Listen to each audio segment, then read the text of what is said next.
عبادت سے مراد کیا ہے؟ یہ ہے اصل بات کہ جہاں پر پانی مرتا ہے، ہمارا جو زوال ہوا ہے اور اس محلال ہمارے دینی تصورات محدود بھی ہو گئے، اور میں ایک اور لفظ استعمال کیا کرتا ہوں، ایک تو یہ کہ تصورات لمیٹڈ ہو گئے، محدود، ایک یہ کہ پرورٹڈ ہیں، مسخ ہو گئے۔ وہ کیا ہے؟ عبادت کو صرف چند مراسم عبودیت تک محدود سمجھ لیا گیا۔ نماز، روزہ، حج، زکوٰۃ یہ عبادت ہے، اللہ اللہ خیر صلی اللہ۔ اور پرورشن اس میں کیا؟ یہ تو ہے لمیٹیشن، محدودیت۔ پرورشن کیا ہے؟ کہ یہ کرتے رہو پھر جو چاہو کرو۔ اگر نماز تم نے پڑھ لی ہے، روزہ تم نے رکھ لیا ہے، اور تم نے زکوٰۃ دے دی ہے، تم نے حج کر لیا ہے، تو بس باقی زندگی میں معذرتیں ہیں، عذر ہیں، بہانے ہیں، طرح طرح کی جو ہے انسان نے اپنے لیے تعویلات اور اپنے لیے ریشنلائزیشنز جو ہے اختیار کر لی ہیں۔ یہ پرورشن کہلائے گا کہ انسان عبادت کے اندر نماز میں تو بہت ہی سنجیدہ ہے، بہت ہی اس کے بارے میں سیریس ہے۔ ذرا سا اختلاف ہو جائے کہ رفع یدین کسی نے کر لیا تو معلوم ہوا پتہ نہیں قیامت آ گئی، یہ کون ہے، کون ہماری مسجد میں گھس گیا ہے۔ نماز کے بارے میں اتنے سینسٹیو، باقی سود خوری بھی ہو رہی ہے اور ہر طرح کا حرام کاروبار بھی چل رہا ہے، اور وہاں کوئی فکر نہیں انسان کو کہ یہ میں کیا کر رہا ہوں۔ یہ پرورشن ہے۔ تو یہ دو الفاظ نوٹ کیجئے کہ عبادت کے تصور میں ہمارے ہاں ایک طرف لمیٹیشن آ گئی کہ صرف چند مراسم عبودیت کو، جن کو عبادات کہا جا سکتا ہے، لیکن یہ کہ عبادت کے تصور کو ان عبادات تک محدود کر دینا، یہ ہے اس کی تحدید، لمیٹیشن۔ اور پھر یہ کہ اس کے اوپر تو اتنا زور، اس پر اتنی توجہ، اس میں اتنی سنجیدگی، اس کے بارے میں اتنی حساسیت کہ ذرا سا فرق و تفاوت جو ہے وہ بھی گوارا نہیں۔ گنتی کر کے 17 رکعتیں جو ہے وہ عشاء کی پڑھی جا رہی ہیں، اس میں وہ نوافل بھی جو ہے اتنے ہی اہم ہیں جتنے کہ فرائض ہیں، لیکن دوسری طرف دین کے بڑے بڑے احکام، حضرت مسیح علیہ السلام کے قول کے مطابق کہ تم مچھر چھانتے ہو اور سموچے اونٹ نگل جاتے ہو، یہ ہے در حقیقت پرورشن، یہ ہے دین کے تصور کا بس ہو جانا۔ اس میں اب تیسری بات آئے گی کہ پھر صحیح تصور کیا ہے۔ عبادت کا لفظ بنا ہے عبد سے، عبد کے معنی غلام، بندہ، سلیو، بانڈز مین۔ یہ جو الفاظ انگریزی کے ہیں میں چاہتا ہوں کہ اچھی طرح ان کے حوالے سے سمجھیں۔ بانڈز مین، سلیو، عبد، غلام، یہ در حقیقت ہمہ تن کسی کی ملکیت اپنے آپ کو سمجھنا، ملکیت، اور اس کے ہر حکم کو اپنے لیے واجب الاطاعت سمجھنا، اور یہ ہمہ تن ہو، ہمہ وقت ہو۔ ملازم کے تصور کو ذہن سے نکال دیجئے، وہ آپ کی اطاعت کرے گا چند گھنٹے، 8 گھنٹے کام کیا، آپ جو کام کروائیں گے وہ کر لے گا، لیکن اس میں بھی یہ ہے کہ آپ نے رکھا ہے اگر اس کو کھانا پکانے کے لیے تو اس سے آپ اپنا کموڈ صاف نہیں کرا سکتے، وہ صاف کہہ دے گا کہ جناب میری ملازمت اس کام کے لیے، اس کام کے لیے نہیں۔ لیکن غلام جو ہے اس کا یہ تصور نہیں، وہ کسی شے کو نہ نہیں کر سکتا، وہ تو مملوک ہے، وہ ملکیت ہے، وہ تو گویا کہ ہر حکم جو ہے اس کے لیے واجب الاذعان، واجب الاطاعت ہے۔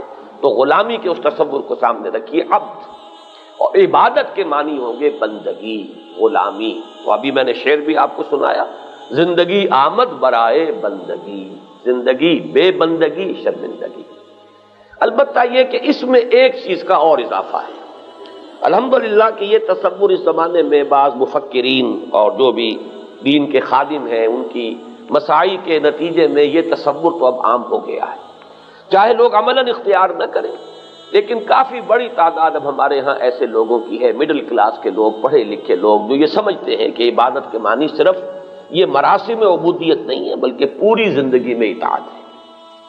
لیکن اس کے ساتھ ایک اور شے ہے کہ جو اپنی اہمیت کے اعتبار سے اس سے بھی زائد ہے، وہ یہ ہے کہ یہ اطاعت اللہ کی محبت کے جذبے سے سرشار ہو کر کی جا رہی ہے۔ اگر وہ محبت کا ایلیمنٹ نہیں ہے، ایک مجبوری کی اطاعت ہے، تو بھی اطاعت کا حق تو ادا ہو گیا، اسے عبادت نہیں کہیں گے۔ اطاعت اور عبادت میں فرق یہی ہے کہ اطاعت تو مجبوراً بھی کرنی پڑ جاتی ہے، غلامی تو مسلط ہو جاتی ہے انسان پر، کسی کو خرید کر بھی، کسی کو ڈاکو جو ہے پکڑ کر اور بیچ دیتے تھے وہ غلام ہو جاتا تھا، اس کی اختیاری غلامی نہیں تھی۔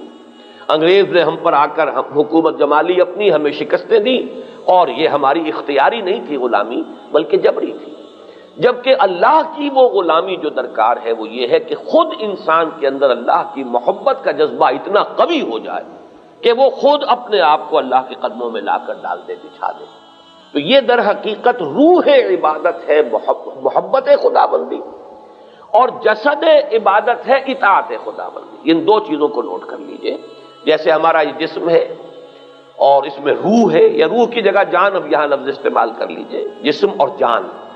تو جسم جو ہے وہ تو بالکل بیکار ہے، جیسے جان نکل جائے گی آپ اس کو اٹھا کے جلد از جلد جو ہے وہ زمین کے حوالے کریں گے، اصل شے تو جان ہے جو اس کے اندر ہے۔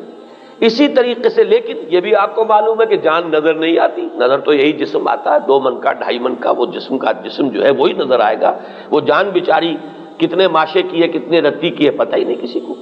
اس پہلو سے یہی نسبت بالکل صحیح ہے تناسب اور نسبت کے اعتبار سے کہ اصل جسد عبادت جو ہے وہ ہے اطاعت، اللہ کی اطاعت، اللہ کے رسول کی اطاعت، اطاعت کلی ہمہ وقتی بلا چون و چرا۔ لیکن اس کی روح، اس کی جان کیا ہے؟ وہ ہے محبت خدا۔ اگر یہ محبت نہیں ہے، شوق اگر تیرا نہ ہو میری نماز کا امام، میرا سجود بھی حجاب، میرا قیام بھی حجاب، یہ محبت جو ہے در حقیقت روح عبادت ہے۔ اسی کو حافظ ابن قیم اور امام ابن تیمیہ رحمہم اللہ نے اس کو ڈیفائن کیا ہے بہت خوبصورتی کے ساتھ۔ میری یہ کتاب تھی جو بہت عرصے سے اب نہیں چھپ رہی ہے، مطالبات دین، 3 تقریریں اس میں شامل ہوتی تھی، ان میں پہلا جو ہے اسی موضوع پر ہے، اس میں میں نے وہ سارے حوالے دیے ہوئے ہیں کہ امام ابن تیمیہ بھی فرماتے ہیں کہ عبادت مجموعہ ہے 2 چیزوں کا، اللہ کی محبت اور اللہ کی اطاعت۔ اور ان کے شاگرد رشید ہیں حافظ ابن قیم، انہوں نے تو یوں سمجھیے کہ اس مضمون کو اپنے کلائمیکس پر پہنچا دیا، العبادت تجمع اصلین، عبادت 2 بنیادوں کو جمع کرتی ہے، 2 چیزیں ہیں کہ جن کو جمع کرنے سے عبادت وجود میں آتی ہے، غایت الحب مع غایت الذل والخضوع، حد درجے کی محبت اور حد درجے میں اللہ کے سامنے اپنے آپ کو بچھا دینا، اس کے سامنے عاجزی، تذلل، خضوع، جھک جانا ہی نہیں بچھ جانا، یہ اس کے لیے صحیح محاورہ ہوگا۔ تو غایت الحب مع غایت الذل والخضوع، یہ 2 چیزیں جب جمع ہو جائیں گی تو عبادت کا حق جو ہے وہ ادا ہوگا۔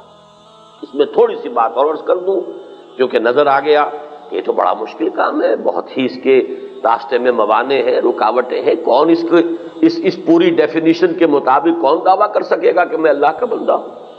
چمی گویم مسلمانم بے لرزم کہ دانم مشکلات لا الہ رہا۔